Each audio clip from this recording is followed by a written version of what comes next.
Zee 24 तास एक पाऊल पुढे।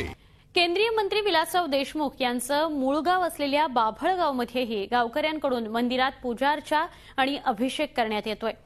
चेन्नईतल्या ग्लोबल हॉस्पिटलमध्ये विलासरावांवर सध्या उपचार सुरू आहेत, त्यामुळे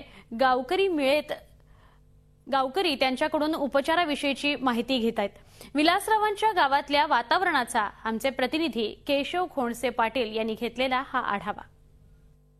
केंद्रीय मंत्री विलासराव देशमुख हे लवकर बरे व्हावेत यासाठी राज्यभरात विविध ठिकाणी देवाकडे साकडे घातलं जात आहे।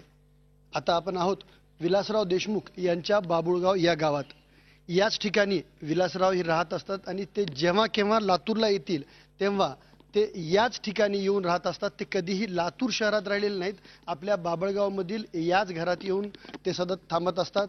बाबुळगावचे नागरिक जे आहेत ते सध्या सर्वाधिक चिंतेत असल्याचं आपल्याला पाहायला मिळत आहे। त्यांची विलासरावांची तब्येत लवकरात लवकर सुधारावी असं साकडं बाबळगावचे ग्रामस्थही देवाकडे घालताना आपल्याला दिसत आहेत। बाबळगावचं हे आहे महादेव मंदिर, त्याचबरोबर गावातच असणारं दुसरं एक मारुती मंदिर आणि गावाच्या शेजारीच असणारं रोकडेश्वर मंदिर। या मंदिरामध्ये गावकऱ्यांनी अभिषेक केला आहे आणि विलासराव देशमुख हे लवकरात लवकर बरे व्हावेत आणि पुन्हा याच ठिकाणी येऊन ते राहायला लागावेत अशी प्रार्थना देवाकडे केलेली आहे। आपल्यासोबत गावाचे बाबळगावचे सरपंच आहेत। कशा पद्धतीने आपण देवाकडे साकडं घालताय आणि काय प्रार्थना करताय? लवकरात लवकर आमचे माननीय नेते विलासराव देशमुख साहेब यांची प्रकृती सुधारावी व पूर्वीप्रमाणे ते आमच्यासाठी वेळ द्यायला यावेत, आमचे कामं करावेत। आम्ही त्यांच्यासाठी खूप खूप आभारी आहोत की त्यांनी बाबुळगावसाठी खूप विकासाचं मोलाचं सहकार्य केलेलं आहे।